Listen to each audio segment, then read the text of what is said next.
Broadcasting live from the Business RadioX studios in Phoenix, Arizona, it's time for Phoenix Business Radio, spotlighting the city's best businesses and the people who lead them.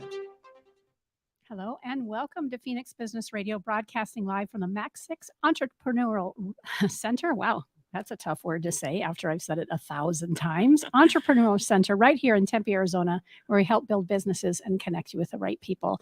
Very excited about our guest today. We're going to have a very well-rounded conversation. I can tell it's going to be exciting for the 5 minutes we've had a chance to get to know each other already. And I believe we have Aaron Velke to thank for the introduction, Rhonda. Is that right? We do. Thank you, Aaron. Yep. Shout out to Aaron, who's fast become a great friend and business buddy, and somebody who's been introducing us to some really cool people. So we're excited to share what you two are up to today. Please welcome to the studio with me, Rhonda Racich. Got it. I can do it. Professional athlete and speaker. And with her today is the founder of Alley Tap Room, Leah Wade. Welcome. Thank you so much. Yeah. So who wants to start first? How we always start our segments is, tell us a little bit about you, how you got here, what you're working on. And then I know you've shared some questions and topics that you want to make sure we cover. So I'll be keeping an eye on those. But we'd like this just to be a well-rounded conversation. I'm looking at you. I'm going to make you start, Leah, right? Is that fair, Leah? Fair. I was going to make her start. I figured as much. Is why I was giving you the evil eye. Tell us about you, Rhonda. And you've had quite a life. I have. I'm a professional racquetball player, and first picked up racket when I was 2. Actually played racquetball and basketball throughout my youth, and even though basketball is my first love, I kind of found myself having a lot of success in racquetball a lot earlier in my life than I thought I would. So qualified for the U.S. team.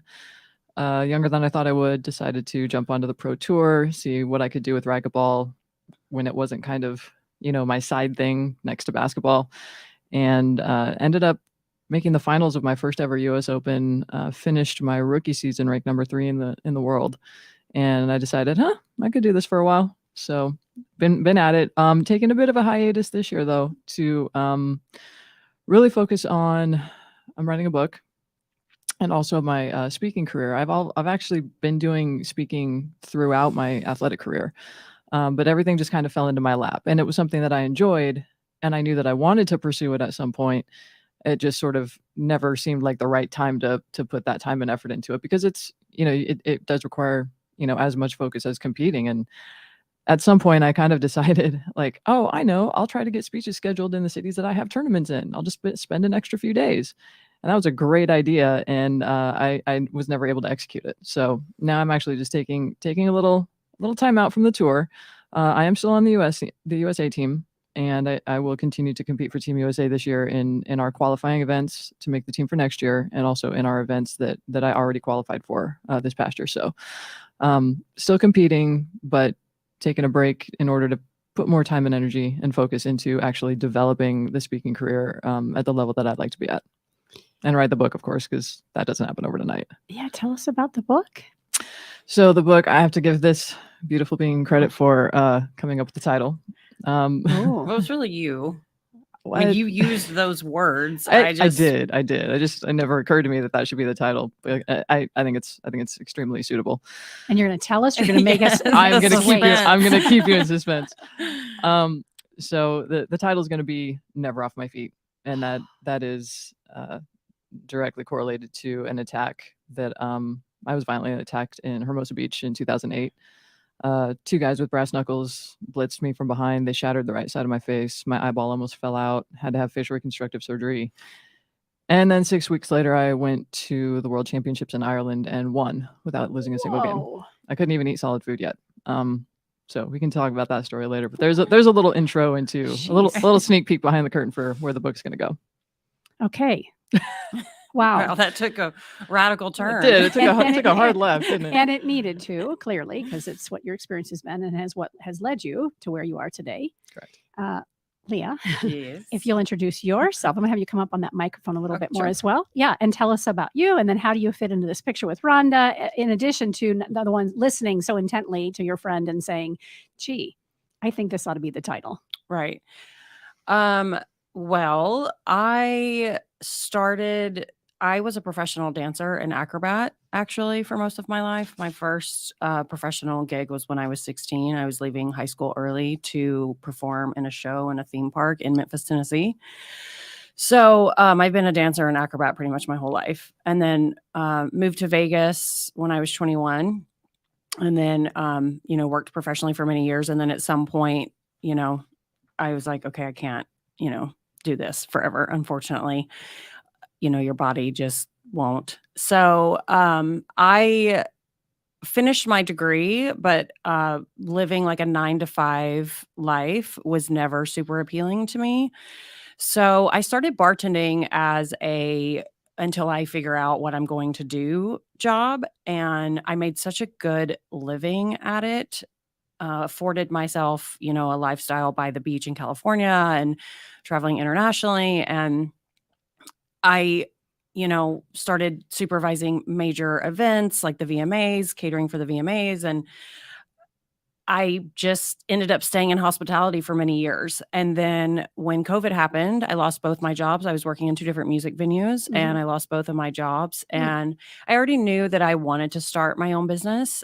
I just really hadn't, pulled the trigger, so to speak, on doing that. It's obviously a huge leap and I would be investing my own money. And basically COVID just changed things for me. It changed my mentality and gave me the time to sit down and write a business plan and really decide what I wanted to do and how my expertise would be best utilized. So I wrote a business plan, and my sister lives out here in Mesa, and we knew we wanted to move my mom out here she's already semi-retired, but we knew we wanted to move my family out here. So it was all just a timing thing that came together, in part because of COVID happening, which, pushed me forward in that plan.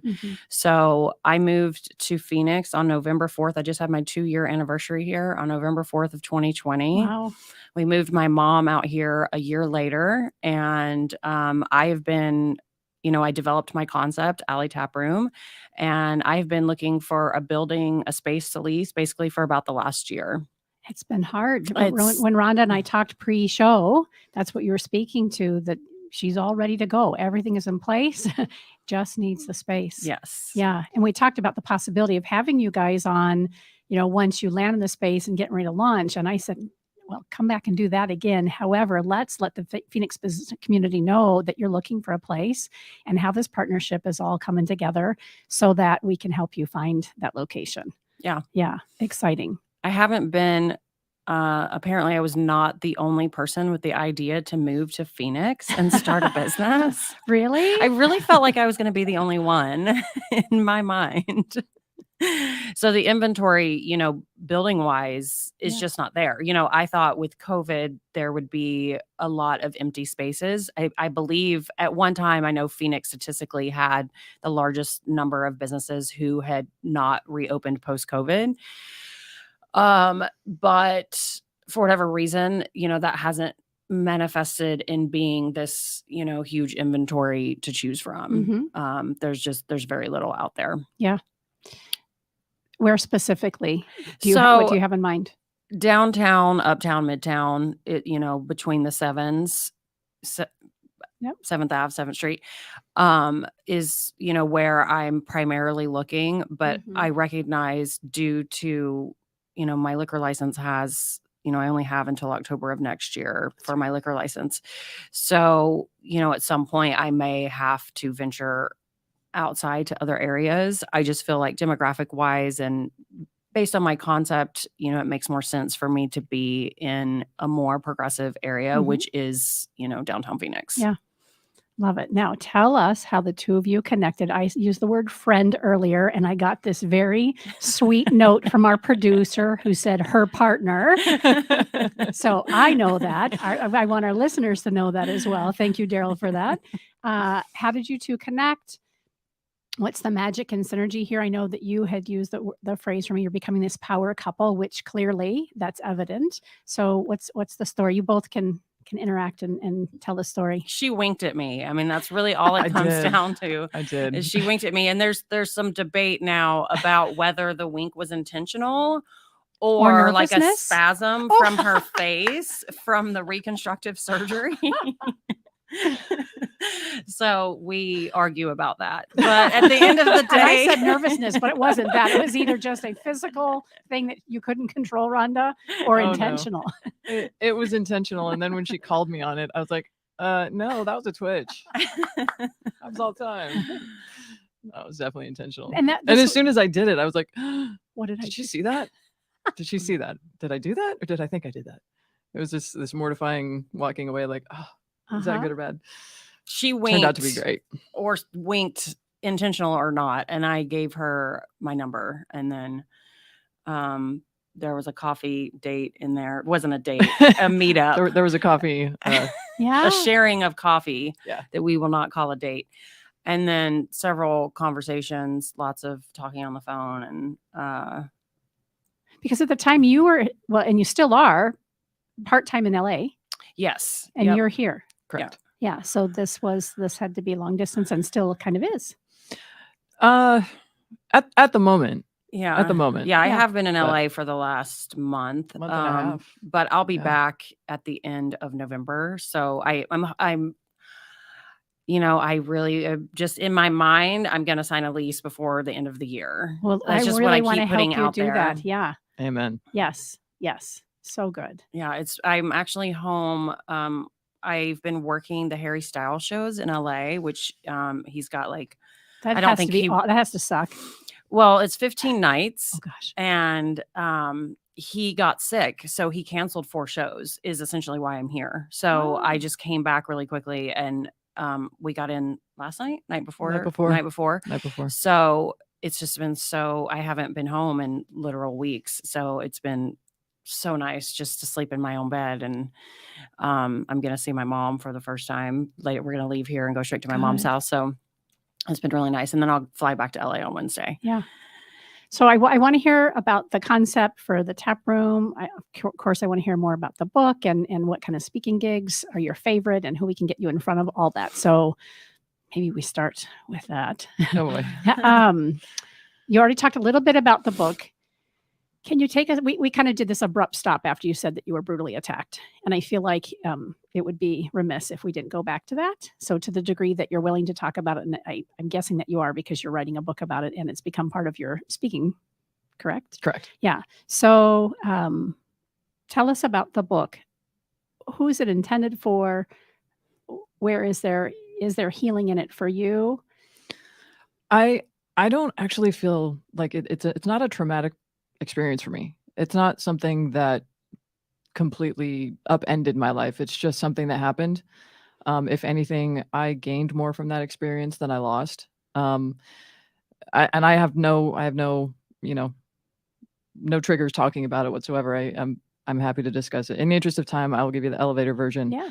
I was walking along the Strand in Hermosa Beach late at night. 2 guys came up from behind, blitzed me with brass knuckles. I took about 12 to 15 shots to my face and head.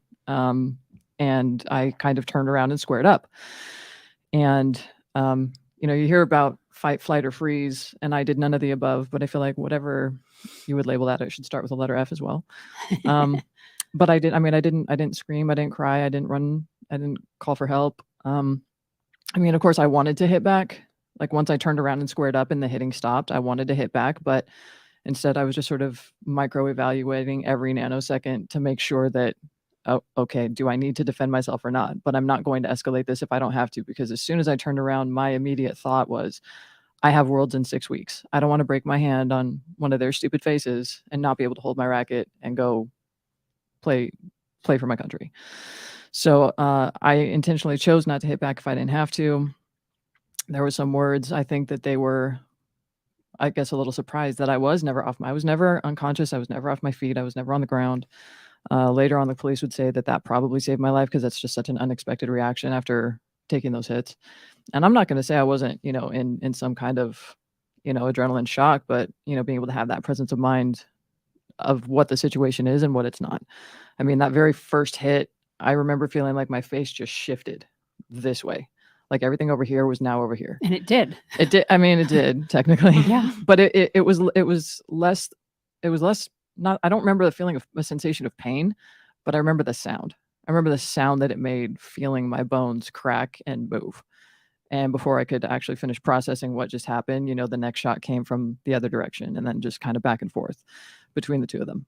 And I wasn't aware that they had brass knuckles at the time until I turned around and squared up, and I saw that they were both wearing them. So there was a little exchange of words I didn't participate in. I don't really remember what they said at that time. I think they were a little freaked out that I turned around and squared up, and they ended up kind of running off. One of them said, "Come on, dude, somebody's going to catch us," or something like that. So in the meantime, they ran off this way. I started to walk home that way, and I had my right hand over the side of my face because I thought my eyeball was going to fall out. And you remember that first Pirates of the Caribbean movie where his wooden eyeball kept falling out and he's chasing it all over the ship deck the whole movie? You're picturing this. I'm picturing this, and in my mind, I'm like, oh my God, if this falls out, it's going to get sand in it. They're not going to be able to put it back in. It's going to be gross. Like, I can't let this fall out. Well, as I'm walking home, then I hear something. I turn around, and it is one of them coming back at me again, still with the brass knuckles on, and he's running at me like he's going to Superman punch me. So as I got my right hand over here, I put my left hand out, and I'm like, dude, just stop. Just stop. Calmly. Very calmly. And I did that for two reasons. One, I did want him to stop, but the other reason is I have one eye. I have no depth perception. I got my left hand out in front so I can feel if he moves in any closer, and I need to defend myself at this point. And in the back of my mind somewhere, I'm thinking, you chicken legs, you guys blitzed me from behind 2-on-1 the first time. I didn't see it coming. Now you're right in front of me. You're going to come at me again. I will defend myself if I have to. So that's why I had my left hand out there, and I cannot repeat what he said to me on radio, but he very explicitly said that he would kill me where I stand and didn't care about going to prison. He would end my life. No qualms about it. I'd like to add too, this was completely unprovoked. Yes. She was just walking home from the store. Yeah. And in Hermosa, where there's almost no crime, it's just a very bizarre event that happened. Random. It was random. Completely random. Yeah. So at that point, when he threatened my life, I dropped my right hand, still couldn't see, made two fists, and I said, okay, then kill me. Go ahead, I'm right here, kill me. And that wasn't an invitation, it was or even a surrender, because in my mind, my literal thought was, I don't care that you're a guy, I don't care that you have a weapon, I don't care that you're bigger than me. I hit for a living and I know how to generate force. So you may very well end my life tonight, but I will hurt you on the way down. So if we're going to do this, then let's go. And he never threw another punch. He kind of looked me up and down, made this weird little hissy noise, and ran off again. I'm like, okay, that's twice you've run away and I have never thrown a punch. Are we done now? I proceeded to go upstairs. I was thinking, man, I really hope that I can find some Advil or something, because it's going to be sore in the morning. It never occurred to me to call the cops. Never occurred to me that I was going to need to go to the hospital. Never occurred to me the extent of the damage that I had just sustained. Walked in, my girlfriend at the time, she and her friend were inside. Didn't even really know that I just walked in. I kind of started fishing for the Advil, and then she said something to me, and she saw my face, and she started, "Oh my God, what happened?" I said, "I got hit." She goes, "By who?" "I don't know. 2 guys downstairs." "Why?" I'm like, "I don't know. You want to go ask them?" I have no idea. Anyway, her friend, during that 3-sentence conversation, called 911. They were there in what felt like 2.5 seconds. And I went to Little Company of Mary Hospital in Torrance, California, which was an incredible hospital, I might add. Before I was so fully medicated, I was able to fully absorb. I mean, I thought hospitals like that only existed on an episode of House. I mean, it was incredible. Incredible building, incredible staff, incredible doctors. Ended up having to get a facial reconstructive surgery 10 days later because they had to wait for the swelling to go down. Surgery was supposed to take 4 to 5 hours. Mine took over 12 because the scans didn't accurately show the extent of the damage that they had to, like the multitude of bone fragments that they had to remove before they could actually begin reconstruction. So, yeah, all of that. I got jumped on June 1st. I had facial reconstructive surgery June 11th, and July 27th, I left for Ireland with Team USA. Went and played Worlds, and which I had to fight for my spot, by the way. I mean, because they were worried about what had happened. They were. I mean, when I had a conversation with our U.S. team coach at the time, he finished the conversation. He how are you doing? What happened? All the details, and at the end of the conversation, he starts to hang up, and he's like, "Oh, "Well, get better, kid. We're gonna be playing our asses off for you." I'm like, "Excuse me." Yeah, I know. I'm gonna be right there with you, playing my ass off too. And he's like, he's like, "You can't go." I'm like, excuse me? Oh, don't you dare take this away from me. World is the reason I didn't hit back. Don't you dare take this away from me. Like, this is why I'm getting up, trying to get better so fast so that I can go. And he was pretty adamant about it. And so are you. Well, yeah. So I actually fell into a pretty deep depression for a few days. I don't remember how long, but I was really upset. And then I knew that I couldn't stay there or I wasn't going to heal. So I sent him an email. I copied the board on it. And I said, Dear Dave, apparently whether or not I go to the World Championships is not up to me. But whether or not I am ready to be the world champion is entirely up to me. So you have your meetings and your phone calls and you do whatever you feel is honestly in the best interest of Team USA. That's all I want. But just so you know, whether I go to Ireland or not, I will be ready to be the world champion by July 27th. Send. And as soon as I will have goosebumps right now, as soon as I hit send, I knew that like I had to release any expectation of an outcome and just go about my business as if I'm going to go be the world champion, because that's what I had to honor that for myself, being the reason that I didn't raise a fist to defend myself. That's the piece you could own. Yeah. Yeah. I had to let go of whatever I couldn't control beyond their, with their decision making, but I could control my readiness should I get called on. And a few weeks later, I went and played in an outdoor tournament. I think I entered 3 divisions. I might have won one of them. I don't remember, but I remember being pissed that I didn't win all 3. And again, this all happened in June. I didn't even eat solid food until October.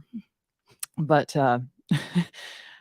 Dave came down to evaluate me and he said, wow, I didn't expect that. He's like, I'm impressed. We had a long discussion about, yeah, but what about this? What about that? I mean, what did the doctor say? Anyway, it came down to this sentence for him. I said, Dave, I don't need my face to hit the ball. My arms and my legs still work. And he laughed. He's like, well, I didn't think about it that way. But apparently that was the perspective that changed his mind. And he said, I do think that Rhonda is the best option we have for our world championship team. And I got to go, and 64 days after facial reconstruction, or 64 days after the attack, 53 days after facial reconstructive surgery, and 29 days after voluntarily ceasing all pain medication against medical advice, I went and I won the world championships without losing a single game. Wow. Like I didn't even go tiebreaker. I don't think I've ever done that in any other tournament. Yeah. So that's probably my proudest title. Wow. Amazing. Absolutely amazing. And how there's no video of that, I don't understand. What do you mean? There is. I asked Pablo for it. He's looking. What do you mean? Can't find it. I don't know. I've never seen it. Like I've never seen this Of the win. matches? Yeah. Surely there's I not. know there's video. I asked just can't Pablo find for it. it twice. He said I he's don't got know to who dig it up. Pablo is, but Pablo, Pablo, get on it. that. Stat. Pablo, we're calling you out. Right. Incredible. And remind me again, when you two met, this was how long after? So I got This attacked in incident? 2008. However, I do still have excruciating daily pain, 10 out of 10 on a pain scale every day. But I gained more than I lost that night. Yeah. The biggest lesson I learned from that is that nothing happens to you, it happens for you. Yeah. And another question I get quite frequently when I tell that story is, if you knew that was going to happen, would you still have been walking down the Strand that night? And I'm like, yeah, actually I would, knowing how everything is. Yes, my pain level is extreme, but I learned so much. I learned, I was prepared for the whole, all right, get back on the horse, mentally, physically, get ready to go compete again. I was ready for that. I was not emotionally prepared for the outpouring of support that I got. Wow, I can relate to that. I can so relate to that. Yeah. I mean, I literally got my face shattered. Didn't cry. I found out I needed facial reconstructive surgery. Didn't cry. I had to listen to my mother's shriek at the other end of the phone when she found out. I didn't cry. In fact, I told her, I said, Mom, I'm fine. I'm fine. It's all good. It's no big deal. No, you're hurt. I'm like, Mom, I'm fine. They didn't rape me. They didn't rob me. They didn't kill me. I'm fine. I just took some shots to the face. It'll be fine. And that's truly how I felt. Like I've never felt like a victim from that experience. But I was not prepared when I got home from the hospital after the reconstruction for this giant bouquet of flowers and the most heartwarming cards with these. I mean, the cards, the messages, the voicemails, the flowers, the gifts, the umpteen tournaments that were, held across the country and probably even in other countries, actually, now that I think about it, that were generated as fundraisers. Yeah. I'm like, I was not emotionally prepared for that, for what happened to me to have that impact on the community. What do you think that's about? How I'm going to have my own ideas.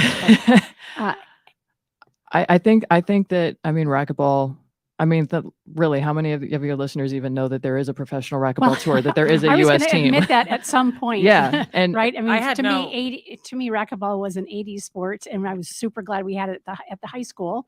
I was not good at playing, and I had no idea. but that's just it. Like exactly what you just said. Yeah. Everyone like no one knows that there's a pro tour. No one knows that we have our Grand Slam tournaments. No one knows that we have the international events that we do. No one knows that we have our U.S. team, An Olympic team. Yeah, And yet those that do know you But- and love you. well, but even those that don't, everyone's got a racquetball story. Oh yeah. Everyone has either played at some point or their uncle was their state I champion. can still hear the sound. Yeah, of the ball. everyone has yeah. a racquetball story. It's about, the two most common are, oh, I used to play, or my dad or my uncle or my mom used to play. Mhm. One of those. And then the other side of that coin is, oh yeah, I used to play all the time until I got hit. I'm like, well, get out of the way. Right. Everyone's got that racquetball story. So, I'm trying to get it out there. Like every plane ride I've had where I sit next to someone. So are you going to, South Carolina for business or pleasure? I'm like, well, both, because I love my job. Yeah. I mean, I literally get to play ball for a living. It's Yeah. great. But at the same time, the sport itself needs a wider audience. And it deserves one. I mean, it's an incredible sport.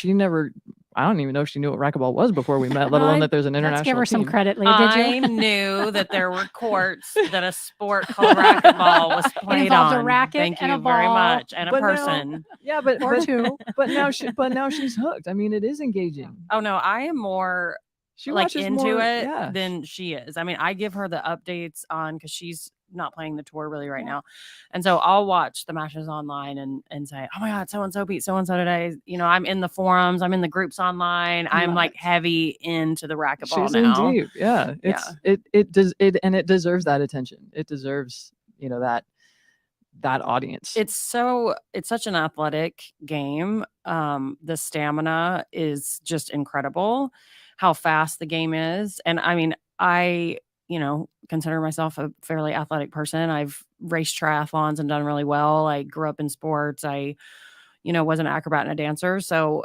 but I mean, I have yet to play, and I tell her we should, as long as she recognizes I'm 1,000,000% going to get mad and leave, because I'm going to be terrible at it. And you don't like to be terrible at things. I don't know. Yeah, got it. No. Familiar. Yeah.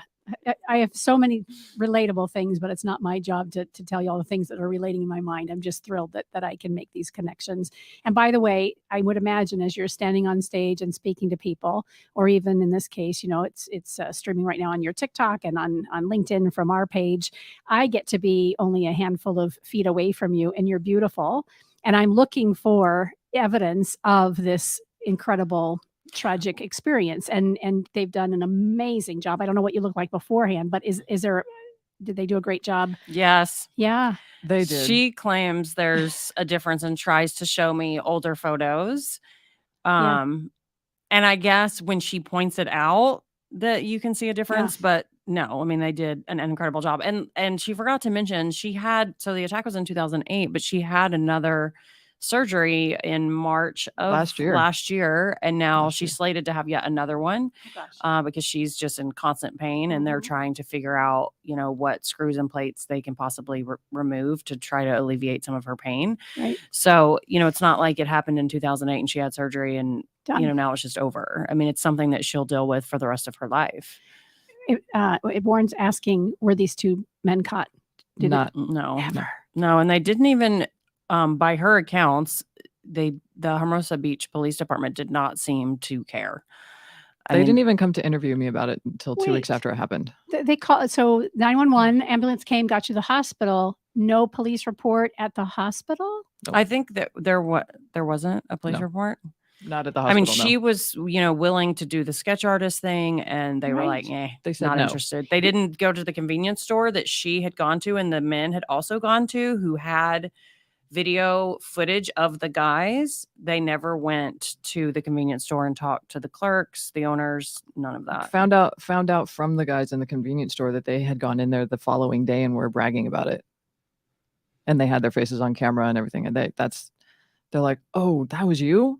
Oh man, yeah, they were in here a few days ago bragging about it. We didn't know that was you. They were literally across the street. Can I ask why you didn't make more of a fuss or focus on that more and having them get caught and holding them responsible? Well, a lot of people were doing that on my behalf. Okay. In fact, a very good friend who was the owner of a previous company that sponsored me with clothing was also a firefighter. And so he was good friends with the Hermosa fire chief. Yeah. And the fire chief was getting all over the police chief. And so they were getting it from all angles. There wasn't anything that I could have done that they weren't already doing. Okay. I don't know why they didn't care though, especially Hermosa where nothing really happens. Right. It would seem to me that it would give you something to do, if And nothing else. And it's unusual. It isn't yeah. commonplace. Like, okay, we've got to prioritize this. And, Yeah. yeah, and this is unique and different. I mean, it was unique and different. Yes, and exactly. Obviously warranted. That's fascinating. All right. So when you speak, what are you hoping the takeaway is for people? So, like I said, I really learned a lot about myself and a lot about certain things in life, and maybe some of the things I already knew, but they took kind of a different shape in this regard. And I think that the reason I want to speak is actually so much less about myself, but it's about I feel like I said, this is a gift. My daily pain is my daily reminder of everything that I have to be grateful for, and that nothing happens to you happens for you. And side bonus, I know my fight or flight response. Like a lot of people don't. Hopefully, most people don't have to go through something like that to figure that out.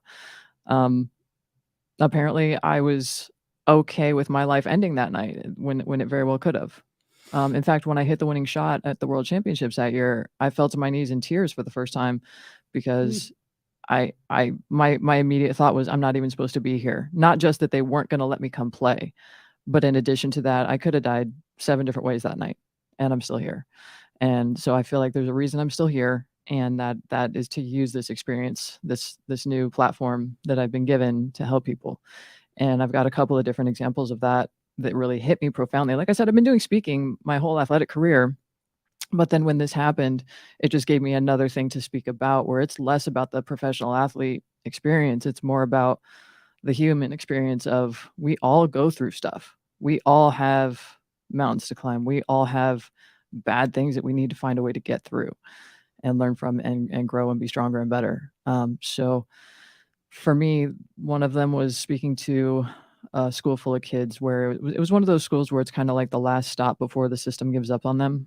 And I had to go through 3 metal detectors walking in to speak, and was escorted in by a police officer.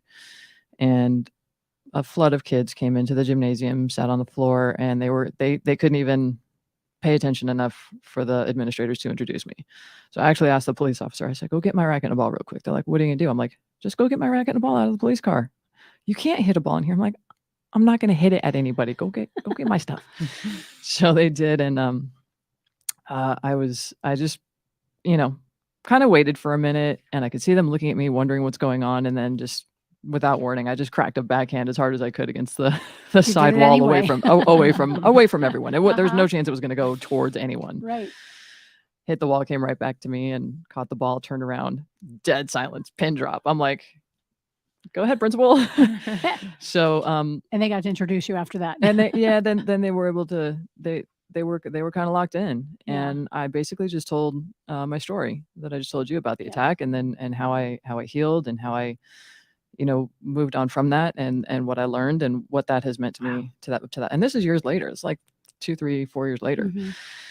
And watching the transformation of those kids, the shift that I witnessed within them from the moment they walked in to the moment that they wouldn't let me leave and didn't want to, some of them were crying. Some of them wanted to ask more questions. Some of them wanted a hug. Some of them, wanted to know if they could stay in touch. You could see that they had gained a glimmer of hope for themselves somehow. And when I realized that this experience might possibly be able to help people in that way, then why should I be selfish and keep this to myself? Let me share what I've learned, if nothing to give perspective, and at least to get a conversation started with someone, between family, between friends, between business partners, between whatever, figure out what we all need to heal, be stronger, be better, move forward, be successful. Rhonda's a certifiable badass. No kidding. She really is. Yeah, I'm rarely speechless, and always have another question or a deeper level to ask us to go, and I just have to sit, kind of in awe and curiosity. So yes, thank you for filling the void when I didn't have the words, and I wholeheartedly agree. What makes this partner sitting next to you and friend a badass in your life, or is that a word that you would use to describe Leah? Oh, absolutely. 100%. She literally, there's that phrase of, walk around like you're 10 feet tall and bulletproof. That's her. I mean, she does have that walk, but it's not a facade though. Like that is how she is. I mean, she's very strong. She's very smart. She's very strong-willed. And I actually love that we have different strengths and weaknesses. Like certain characteristics about her, I am definitely lacking. I'm definitely like she's been so incredibly helpful to me, just growing as a person, growing in the direction of my life. I mean, she's been more instrumental than she realizes, as far as building this empire together, but making me a better person for doing it. I love that you say that. When everyone meets Rhonda, anyone that meets her through me, they always say, "Oh my God, she's so nice." No one says that about me. Literally never. She did point out that there's different characteristics and different traits that you both bring to the party. I mean, I don't know why I don't have that same, effect of she's so nice. I don't know what it is, but Well, to be fair, I've gotten the, you look like you're gonna eat someone's children when you're playing, but then off the court you're so nice. Like you're like my personality doesn't match my image or per se. Unless you're on the court. Yeah, I mean that like I'm like I don't know. I'm not putting anything out either way. So Right. I think you're nice, she's Leah. more careful. I would say she's more politically correct and careful with her words, and I am not. There is no filter. No. Yeah, you and I get along just fine. Well, and she also I mean, you can tell she's got very strong energy, and a lot of people are intimidated by that. And I know in our coffee meeting that was not a date, I remember saying, I'm not afraid of you. Yeah. So people often, so many times in my life have, said later when they get to know me, "Oh, you're so actually very warm," but I was very intimidated. You intimidated me when you met me. And now I've kind of shift my perspective. Am I intimidating, or are you just easily intimidated? Is there something, do I need to lower myself to your energy, or do you need to bring yourself up to mine? Yep. It's such an important distinction. I have a 15-year-old, and I've got two older kids too, but my 15-year-old, he's experiencing some of that at school with not only friends, but also teachers. And my own version of that I've shared with him, you don't have to turn down your light because somebody else is threatened. Right. Continue to be you and stand up for yourself, right? Because they're being challenged to stand in the same space for themselves, and you're reflecting that back to them, and it's scary for them, or it's uncomfortable. Well, so especially it's great that you see that. I think male, female, particularly, because this strong leader, bossy energy from a man is leadership, and from a woman, it's perceived differently. Yep. And I've found that a lot, especially, as I am opening my own business, and the expectation of being quiet, and I am just never going to be that. Right. So I love that about her. Yes. I do. I love that about her. So what part of your personality that we've described are you bringing into the tap room concept, and what part haven't we highlighted? How is the tap room different than any other place that you've bartended in or have been a participant in? Well, I think oftentimes restaurants, bars, concepts are owned by, money people, people who didn't necessarily work in the industry, or who did for a short time, and they lose their employee focus and their experience focus, and you cannot run a successful business unless it's a one-man operation. You cannot run a successful business without really happy employees. And I don't know why that is so lost on owners everywhere. And the employee morale has to be high. And when employees are happy and their morale is high, they want to give great service and they want to, bring people back. And I think I've worked most places I've worked that is just not the case. And I think, working in the industry for so long and working for other people for so long, I'm so focused on, just creating a vibe and an atmosphere that is all about a guest experience. And with that, my staff being completely happy and getting paid livable wages and, coming to work and being happy to be there, not, dreading showing up to work every day. And the guiding principles, do those become the guiding principles for your business, or is there something beyond that? I mean, my integrity and ethics have always honestly become a problem for me as an employee because I'm a very black and white person, right and wrong. And I have seen so many shady things done by management and owners over the years. And that was one of the reasons that I knew I have to work for myself because I cannot keep being told to compromise my own ethics, integrity, and principles to make someone else money. Good. This is really like killing my soul. So operating, guiding principles for me are absolutely operating at the highest level of integrity at all times. I'll be one of your first customers. Good. And I don't even drink. Well, I plan to have plenty of fresh pressed juices, mocked non-alcohol. I want to have a pretty extensive non-alcoholic menu with fresh pressed juices. I want to grow my own herbs. There really is a trend right now towards people not drinking. In fact, Rhonda and I haven't drank for a month now. I just finished 90 days. Nice. Yep. Yeah. Since October 7th. So, yeah, so we're not even drinking right now, but there's definitely a trend in hospitality where people want to enjoy the social experience without drinking alcohol. And they want a tasty drink that looks pretty and they can still Instagram it, without, it having alcohol in it. Yeah. So we will have something for you to enjoy. Perfect. Sans And alcohol. food too, you'll have something to nosh on? So I am going to start without a kitchen per se, no hot food. Sure. But yes, I have found some vendors from the Phoenix farmers markets that I'm super excited to carry, homemade hummus and salsa and some charcuterie boards. And again, like using only local ingredients and, offering something that's a little elevated of a snack, but not a full kitchen. I've never run a kitchen and I want to make sure that I'm keeping my business centered around all the things that I'm an expertise in, and running a kitchen ain't one of them. Yeah. So clarity, man, she's got clarity. She does.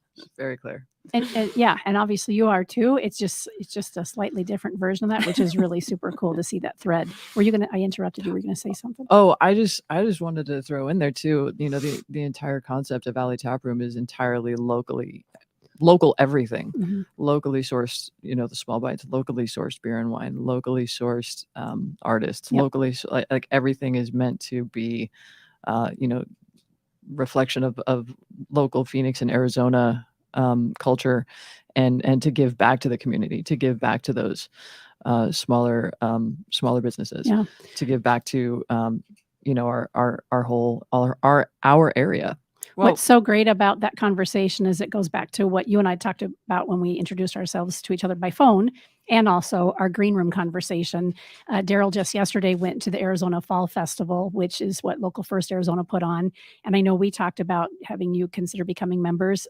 Hopefully Daryl can make that introduction with Thomas Barr and Kimber Landing.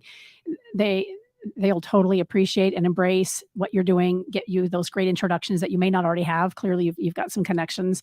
And am quite confident they can help you find your spot. Awesome. Yes. In addition to Angela Huey with One Community, when you've talked about being a power couple, we haven't talked a lot about that today, but clearly it's evident. It's just the thread that's running through here. Angela would be an excellent advocate for everything that you guys are doing too. So I want to make sure that we make those introductions, and I'll let Daryl do it because I'm awful about those kinds of things. Thank you. Why the name Alley Tap Room? So alley is it's in reference to like art in alleyways that you kind of see in Europe. I travel a lot, so that was kind of what it was in reference to. Street art that you see kind of around when you're traveling. And I didn't really spend a lot of time on the name. I just knew that I wanted a tie-in with art and people congregating, and it just kind of made sense to me. And my logo has those L's that kind of form like an alleyway with art on either side, which I absolutely love. So, just a way to tie in beer, wine, and art all together. Everyone's meeting in the alley to, have the best sangria of their lives and talk about the incredible art around them. I'm telling you, you're going to love the local first Arizona local first community. Kimber Lanning, you're speaking her language. It's all around art and community and local. And you're welcome to Arizona. Yeah. Well, I think I don't know that LA has really experienced this because it's so big and LA is so culturally diverse, and I love that about it. When I moved to Arizona, it's growing so fast, and I think it's really easy to lose your identity when everything that's rolling in is Buffalo Wild Wings and Targets on every corner. And so I think it's I've gotten the impression as I've met people. We pretty much stay in the downtown area all the time. We do not venture out, and there's so much growth. We don't need to, but it's really important to these local residents that we keep some identity to this area. We don't want, Starbucks on every corner. We want to go to those local coffee shops. And so I really do want to create that space that's community driven. And it's, you're not going to find any national brand. Everything is going to be representative of, someone local. Oh, this is, Diane from down the street made these jams yesterday. Yep. I really want to bring that to Phoenix. Another introduction, and maybe it just showed up for you too, Daryl. Jesse and Gabe at Brick Road Coffee. If you can do that for us as well. They have I think it's just been over a year, close to a year. It is here in Tempe, and it's a coffee house, and their whole commitment has been to community and giving the LGBTQ community specifically a very safe place, especially some of our younger kids, to come and simply be who they are. And it's one of the neatest coffee shops that you'll ever be a part of. I think they're on my list, actually. Okay, good. Yeah, so I have a running list let of us make that places to visit. introduction. Yeah, they've become good friends, and they are my annex. When I'm not here, I'm there. And so I think it'd just be another fantastic connection and somebody that can help make some of those introductions, because they're only a year or two ahead of you. And they have an amazing PR company as well. That might be worthy of an introduction too. Wow. We're rounding out our conversation today. I'm really honored to meet both of you. And again, I want to give a shout out to Erin Velke for knowing that you and I would really connect. And I'm glad you guys both got to come today, because I think you'd said, now I know you said I could bring someone. Does this make sense? I'm like, yes, it makes perfect sense. And we weren't sure if you'd get to be in the studio with us. And I'm like, we can bring her on remotely, but I'm so pleased that this worked out. It worked out. And thanks, Harry Styles, for canceling. You didn't realize Shout out Harry, to Harry Styles. You didn't realize it, Harry, but you did this for us. Thank you. Is there anything else that you'd like our listeners and our viewers to know that I hadn't thought to ask? Any last parting words before we close out the segment? Parting words. I mean, we can, our socials, alleytaproom.com is my website. Yep. We're on TikTok as La Rhonda, L-E. This is our That's celebrity fun. name. You're the La Rhonda. Bradgelina kind of a thing. Exactly. 2723, La Rhonda 2723 on TikTok. That's awesome. Where else are we? Both our Instas are our names, at Leah Wade, at Rhonda Racich. Actually, my Insta is Rhonda Rocks 23. Okay. I think. Okay. Yeah, I think that. We'll have it all in the show notes so Okay. that once this live broadcast is over, you'll be able to find this particular segment. If you just Google either of your names and put Phoenix Business Radio X, it'll come up in Google Play, iHeartRadio, Spreaker, Spotify, you name it, Apple, Great. everywhere. So, and we'll send that to you. Daryl will give you some instructions on how to navigate that. But for our listeners, all of the links for the places that you just mentioned will be there as well. Okay. Yeah. Any last thoughts for you that you want to make sure we get in? I'm planning on having the book released hopefully by the end of spring. Okay. Hopefully by the end of spring. I'm going to hold you to it. I know. That's why I had to put it on record. Make sure I Good. get that I done. plan on having a grand opening very soon, and I will put you both on the guest list. Yes, please do. And listeners and viewers, for those of you who are between the sevens or know people between the sevens, let's make sure that you're keeping an eye out for a space. And again, I'm going to strongly encourage that you connect with Thomas Barr and Kimber Lanning with Local First, Angela Huey. They're all very well dialed in, and we can help find that spot for you. Love that. Thank you so much. Absolutely. Thank you very much. So great. Truly, you've made my day. You've been listening to Phoenix Business Radio, broadcasting live from the Max 6 Entrepreneurial Center right here in Tempe, Arizona. Some media leans left, some lean right, and we lean business. Until next time, I'm Karen Nowicki. Thanks for listening.